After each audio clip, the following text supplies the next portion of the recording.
Welcome to Inside Roanoke. I'm Melinda Mayo, the Communications and Media Officer for the City of Roanoke. Today we're going to learn about holiday trash collection. We're also going to hear about a new initiative from Star City Reads and a lot more, so stay with us. Want to learn how to manage your money better, save for that car or dream home, or be able to bounce back from bad credit mistakes? Bank On Roanoke Valley can help. Bank On works with local banks, credit unions, and local governments to offer free classes at local libraries in our community. It's easy, free, and it's happening right where you live. Check out the calendar of classes or sign up at bankonrv.org or call 777-4200 for more information. Welcome back. My guest is Jeffrey Powell. Jeffrey's our solid waste manager. Hey, Jeffrey, we want to tell the citizens about our holiday trash collection because it's going to be a little different this year. City offices will be closed on Christmas Eve and Christmas and New Year's Eve and New Year's Day. So talk about how we're going to collect trash. Okay, and we're really excited for the team to have that long weekend. So we'll be closed on Monday the 24th. So your Monday's trash will be collected on Wednesday. Okay. And then your Tuesday's trash, when we close on Christmas Day, we'll start on Wednesday, and we'll finish it on Thursday. And then Wednesday, we will complete on the 27th, which would be the Thursday. And then the Thursday trash, we'll finish on the 28th. But if you have any questions, just give us a call, and we'll be doing recycling week A. Okay, now, so that's the next question I was going to ask you. Can they set out the things they usually set out, the bulk, the brush, the recycling on those weeks? We're doing full service. We're doing full service, bulk brush, pickup, just no bag leaves during that period. But everything else, yes, we will be taking it be just like normal. Okay, because it's the holidays, people are going to have different kinds of trash. For example, can they set out their live Christmas tree to be Yes, collected? to place that on the curb in front of the house. We won't be doing any bulk or brush collection from the alleys. So if you have a Christmas tree, just set it right out there on the curb, and we'll pick it up during that period. Okay, now a lot of people get Christmas gifts in boxes, and they want to get rid of those. Talk to us about the best way for them to set out the boxes. Yeah, we've looked at that. So I brought some samples. Okay. So what we want you to do is flatten out all the boxes that you can and put it in your wine blue as long as it's clean. Break them down. Break it down. Same thing here. You know, just take a knife or blade and just cut the box and make the box as flat as possible. Okay. And just put it in your bin. Okay. And that will allow you to do it. And then that will provide space in the bin, and then also it'll help with recycling. We want you to recycle as much as you can. Well, and the other benefit to that is, you know, when people see boxes sitting out at the curb, and maybe it's an electronics box or something like that, it could be kind of a flag to burglars that there's something valuable in the house, right? Correct. So this kind of helps get away from that as well, right? Yes. Okay. So we just want you to break the box down as much as possible, but it must be clean. Same thing with wrapping paper and tissue paper. If it's just you open the box and it's clean, set that in a different box or bag, and then just dump it in the recycling. But if you get it dirty, or if you get it soiled, or if you got too much liquid on it, hey, that goes into the big blue. Okay, so just be careful about that. Right. And then, you know, a lot of folks have guests over the holidays. Oh, yes. If they have a lot of extra trash that won't fit into their bins, what should they do? Well, what we'd like for you to do is recycle as much as possible. Okay. And that's the key point. Recycle and put as much inside of your bin as possible. Now, if you have a lot more boxes, you can stack them outside of the bin, but they need to lay flat, so we'll pick it up as a part of the bulk. Okay. But we want to stay as close as possible to our normal schedule. Right. And then the week of January, December 31st, we will be closed, but we will start again on Wednesday, getting Monday. Right. And start the December 1st, which will be Tuesday routes. We're going to start those on the 2nd and 3rd, and Wednesday we'll get on the 3rd, and then Thursday route will be Friday, January the 4th. Okay. So, and we'll be doing Recycle Week B. Yeah, and we'll be putting a lot of information out to remind everybody about that as well. Yes, we'll be getting it everywhere that we can. Yeah. Anything else you think people need to know about holiday trash? That make sure once we do collect, get it out as early as possible. So if you're on a Tuesday route and a Monday route, go ahead and put it out, you know, the day after Christmas, early that morning. And if you're a Wednesday route, go ahead, put it out. Put it out as soon as you can get it all together and get it out there, because we're going to be moving as fast as we can to clean the city and pick up the trash. So that's what we like to ask. Also, we've got a new for Recycle Coach. You want to encourage all Roanokers to use the Recycle Coach, so we come up with something else, and that's Roanoke VA, Roanoke.gov/MyBlueBins, and we want everybody in Roanoke to go in and set up an account with Recycle Coach, because a lot of good information is going to be coming through that program in the next couple of months. Well, the holidays are an exciting time, but we want to make sure everybody knows what to do as far as trash collection. So thank you so much. Thank you for having us. Okay. Merry Christmas. All right. We'll be right back. The holiday season, a time of joy, a time for sharing, a time for celebration. But in one brief moment, the holiday season can become a time of sorrow, a time of regret, a time of loss. Before you get behind the wheel this holiday season, think. Don't drink and drive. This message is brought to you by the Roanoke Police Department. Welcome back, and my guest is Cindy McFall. She's a recreation coordinator for Roanoke Parks and Recreation. Cindy, we want to tell our viewers about the Roanoke 100 Miler. Describe that program for us. What is it like? What is it about? The Roanoke 100 Miler is just that. It's an initiative, a health initiative to get folks moving during the winter months. Okay. The challenge is to do 100 miles in 100 days. All right. Which is pretty doable for just about anyone.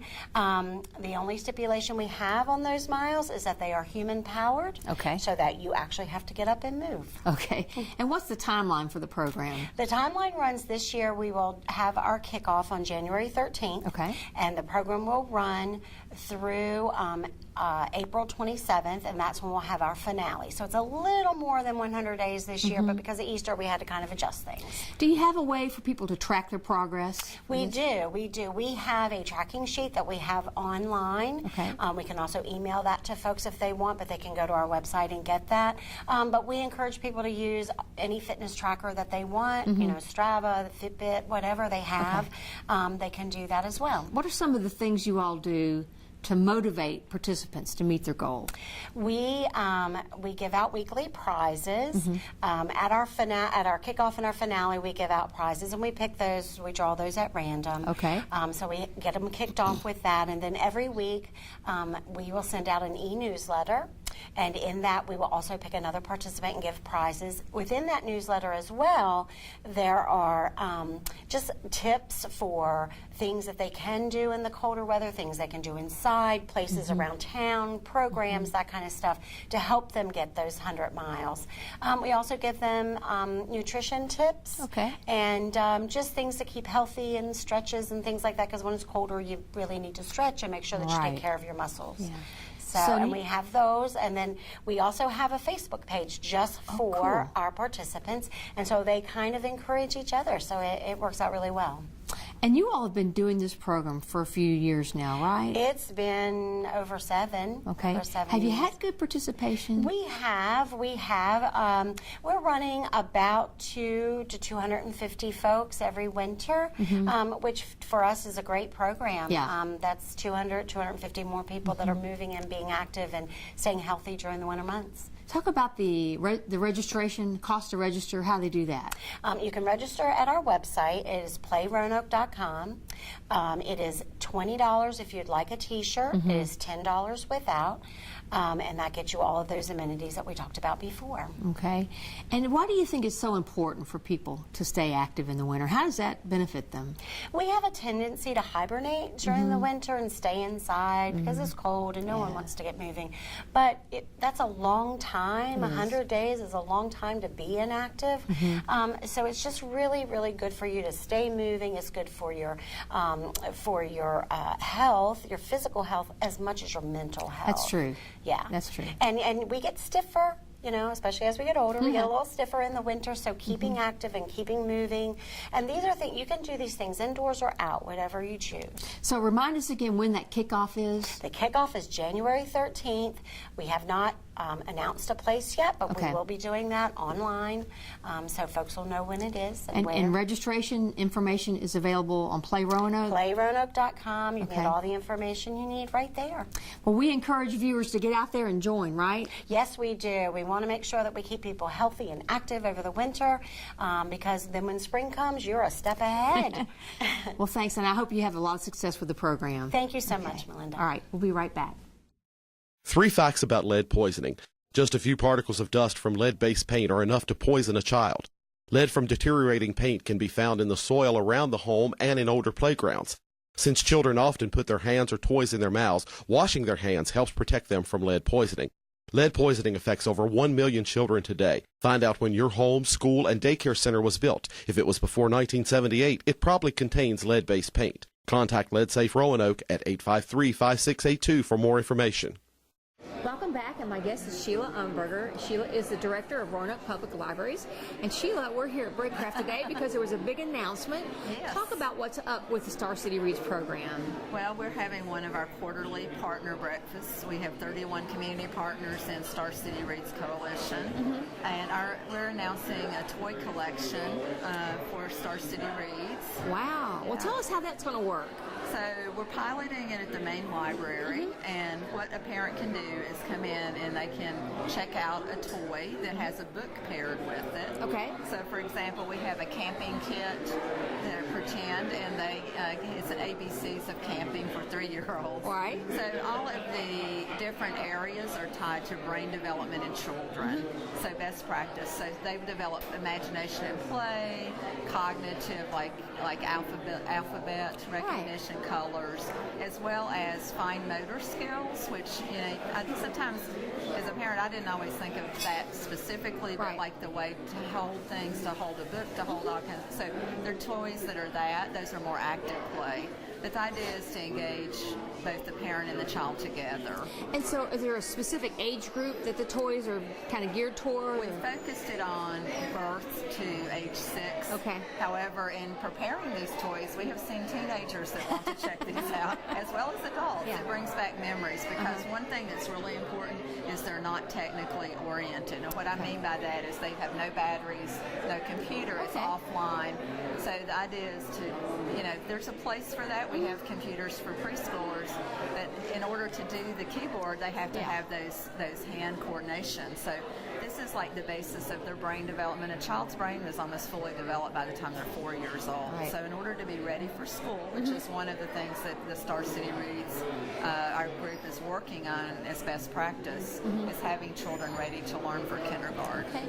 Now, so if somebody's interested, somebody who's watching, they go to the main library. Kind of walk us through how would they go and check it out? We have a toy catalog. I don't say card catalog. Okay. A toy catalog, and it has a picture of the toy. It has the ages. It's color coded by the scale. So purple is imagination and active play. So if you want to work on a specific thing, you find that, you check that, you bring the up to the desk, and we'll bring the toy out to you. Each toy is in a mesh bag with a tag that matches what you brought up. And the reason we did that is, say your children have no toy. Children have a lot of toys sometimes. So you would be able to take that and say, oh, wait a minute, the purple elephant needs to go back to the library. Right. At this point, we're checking them out for 7 days, one toy, but we will probably expand that. Right now, we have about 130 toys in the collection. Our goal, if this is successful, will be to expand it to other locations. Right. However, for the convenience of a parent, they can return the toy at any library in the consortium. And there's no cost to do this, right? No cost at all. It's like a book. Like I say, it has a book with it. Right. Right. So this program kind of builds on what we're doing, trying to help children learn at the grade level reading, right? Absolutely. Because what can happen is we have some things in our collection that would be interesting for a birthday party. So we have parachutes, or like maybe someone that does preschool in their home, or maybe a preschool. We have some toys that are more active for a group. And also, if you're a grandparent or a caregiver and you have a bunch of children coming to visit you, it's a great way to have a few toys around, and also a way for parents to try out a toy, because toys can be expensive.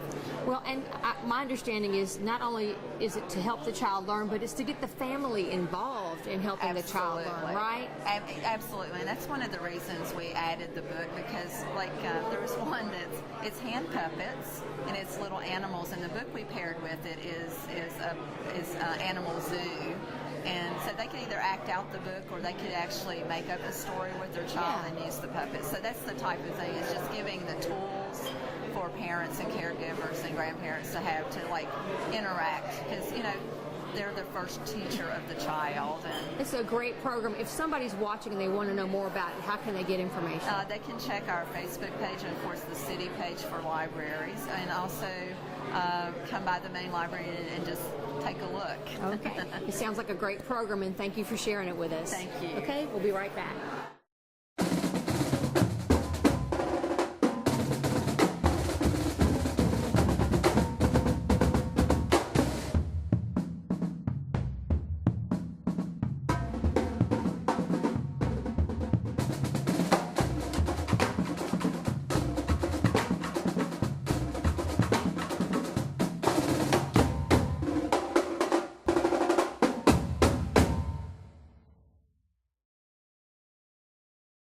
Welcome back, and my guest is Officer Jada Smith. She's with Roanoke Police Department. Yes. And we want to talk about holiday safety.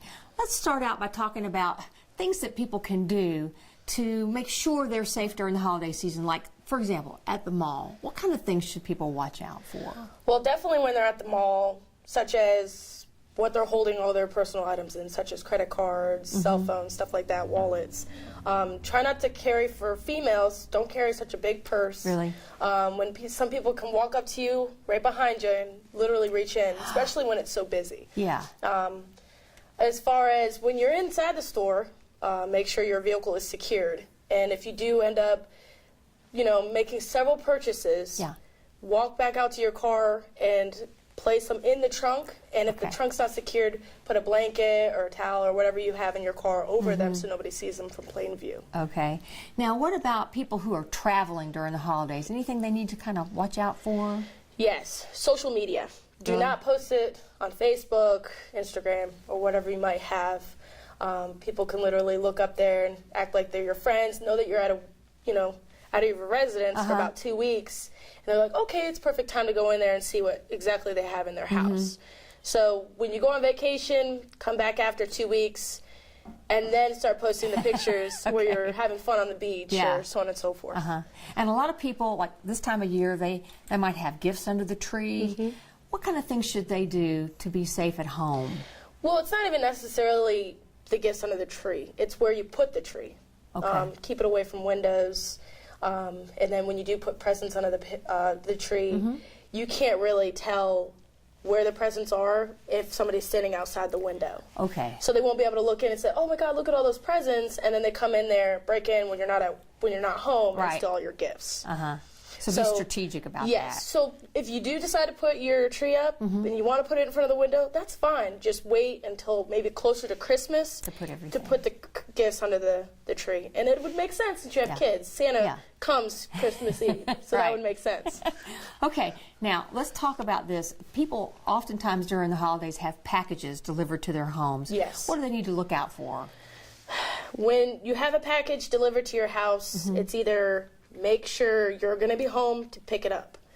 Another thing is that there's also options to where you can have them send you a piece of paper when they go to deliver. If you're not home, they can send it back to either the Postal Service, FedEx, or so on and so forth. Or they can have somebody come and pick up the package, such as a neighbor or a friend that's driving by through. You don't want to leave your packages outside or they will be stolen. And you could also maybe give them directions to take it to the back of the house instead of setting it on the front stoop, something like that. Yes, especially even if you have a fenced-in backyard, nobody can see it unless they literally lean over the fence to see, oh my God, there's a package back there. Yeah. But keep it out of sight, or have a game plan for somebody to come pick it up, or make sure somebody's home. And you already talked about protecting the vehicle, not leaving things where people can see them. Yes. It's not even packages, it's not even presents or anything. It's also your purse or wallet or anything valuable, cell phones, electronics and stuff like that. We've been having a lot of issues with people leaving their vehicles unsecured. Okay. I highly, highly recommend people to start securing their car, locking it up, and if if they're gonna, it's gonna sound funny, but if they're gonna leave it unlocked, make sure everything is hidden or taken out of the car. Right. Okay. You don't want to just leave that out for someone, because it saves us having to investigate the situation when you could have stopped it from the beginning. Okay. And after the holidays, you know, people are really bad about setting out their stuff at the curb. Yes. Like boxes that show they got a computer or a TV. What do they need to know about that? Well, there's a couple things. They could wait until it's closer to trash day, they would say. Break down the boxes. And if you don't feel like setting them out there yourselves, you could always take it to, you know, the nearest, you know, Electronic store or something like that, yeah. Yes, to break down. Or the dumpsters. Yeah. You could throw it in there. They won't know who it belongs to. That's true. So. Okay. And also, I just wanted to throw this in. I know people are going to parties, drinking and driving. Yes. What do we need to remember about that? Have a designated driver if you're going to drink on the holidays. Also, if you don't have a designated driver, there's this cool app called Uber or Lyft. All right, you just create an account. They'll be glad to come pick you up, and you or your friends, and they'll take you home, to or from, for where you're going. Okay. Anything else you think people need to remember around the holidays? Stay safe. Travel, you know, very little unless you're going out of town. Also, if you're going to travel, being in a vehicle, make sure you're safe. Make sure you're looking around at your whereabouts and other people that are driving. Because just because you're not in a rush doesn't mean they aren't. Okay. If somebody had a question or wanted to know about holiday safety, where could they get that information? They could call us at the Roanoke City Police Department. It's on site. They could also contact www.roanokeva.gov as well. And they can look it up through the traffic safety. Okay, great. Well, it's great information. I hope everybody's paying attention. Thank you so much for sharing with us today. Thank you for having me. Okay, we'll be right back.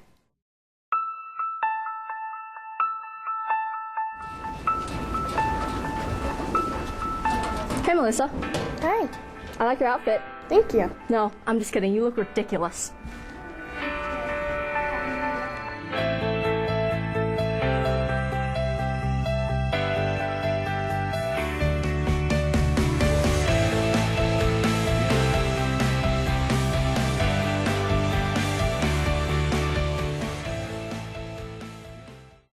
Welcome back, and my guest is Marcy Stone. Marcy's with Emergency Management for the City of Roanoke. Marcy, we want to tell our viewers it's winter and the weather is getting bad, snow, ice.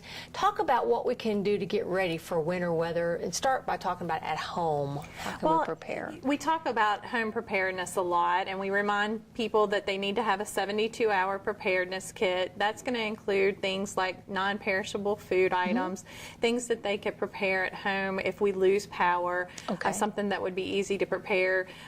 We always see people rush out to the store and get their bread, milk, and toilet paper. So you want to have those type of essentials on hand as well, but you want to have things that are available to you that you can prepare without electricity. So if you have that bread, make sure you have things like peanut butter, tuna, things that can easily be opened up and placed on the bread, and you'll have protein there available to you as well. So a 72-hour preparedness kit is going to be important.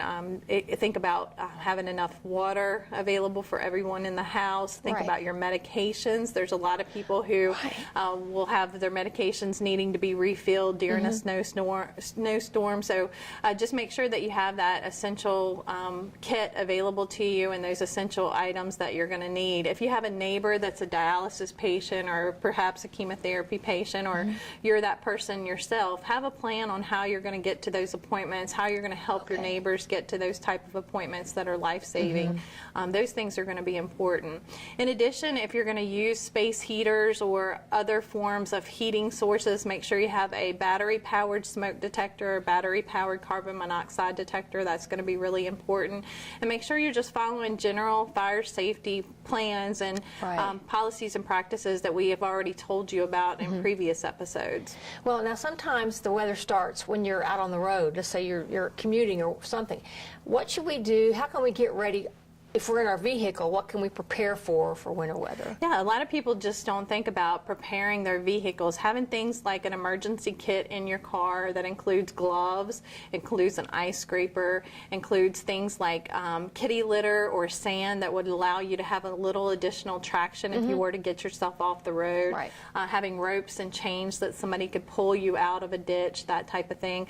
Having emergency blankets and first aid kits in case you were to have an accident. That's going to be very important.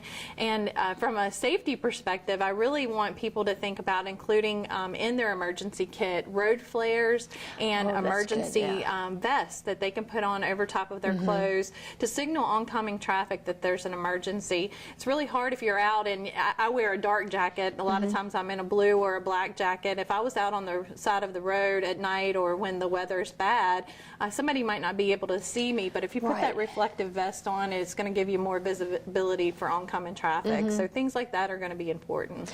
Well, and then after it snows, there's a lot of going outside, people shoveling snow, or they're playing in the snow. What do we watch out for as far as safety? Right. We don't think a lot about overexertion, and we do have a lot of heart attacks, and people are calling us for overexertion, shortness of breath, calls that where people are already in poor health and they're overexerting themselves shoveling snow. So if you know that you're in poor health, go ahead and line up somebody ahead of time to shovel your driveway, shovel your sidewalk, or if you're in a neighborhood and you know that you have somebody in your neighborhood that's suffering from poor health or elderly that you can assist, absolutely. This would be a great time for you to volunteer and do those type of things for your neighbor so that they're not overexerting themselves and finding themselves in a life-threatening emergency such as heart attack. Right, and when I know a lot of people go out and play in the snow or the ice or whatever, but there's a danger of frostbite and things like that. What do we need to watch out for? Right, if you have a kid that's going out and playing in the snow, I know my daughter loves to go out and play, make sure that you have extra gloves, that you're changing their gloves and their socks on a regular basis. Their fingertips and their toes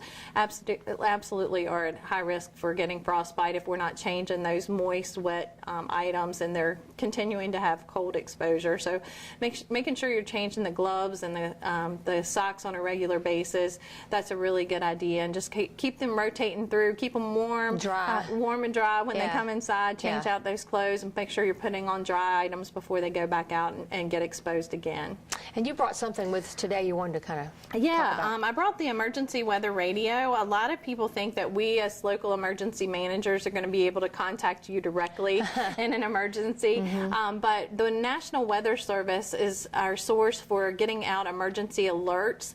So if we had an emergency alert in the city of Roanoke, just even a hazardous materials type incident, we could go through the National Weather Service and they can put out an alert over the National Weather Service emergency alert system. Right. And that's going to notify all the weather radios that are in our region that there's an emergency and tell you exactly what you need to do in that type of disaster, whether it's a hazardous materials event or it's something significant related to our weather. So we highly recommend these type radios. In addition, these are good for us to be able to use when we're without power. Most of them have a battery source, and you're able to continue to get information about disasters or emergencies that may affect you. So this is not only important for bad weather, but it's important for every single day. This is the most accurate information that you're going to get about the weather and what's going on locally about your community. Marcy, if someone had a question or they wanted more information about winter safety, how can they get that? They can go to our website, www.roanokeva.gov. There's information on our website about emergency management, emergency preparedness, and there's also my contact information. I'll be glad to come out and speak to you directly about any disaster or emergency that potentially could have faced us here in Roanoke. Well, it's important information. Thank you so much for sharing it with us today. Thank you. Okay, we'll be right back. If you would like to adopt a pet, did you know that you can also go to the RCACP website and their Facebook page to look at pets for adoption? It's easy to do. Simply go to their website at rcacp.org or visit their Facebook page. Both sites include information and pictures of animals waiting to be adopted. Help make a difference in the life of a pet today. Adopt from the Regional Center for Animal Care and Protection.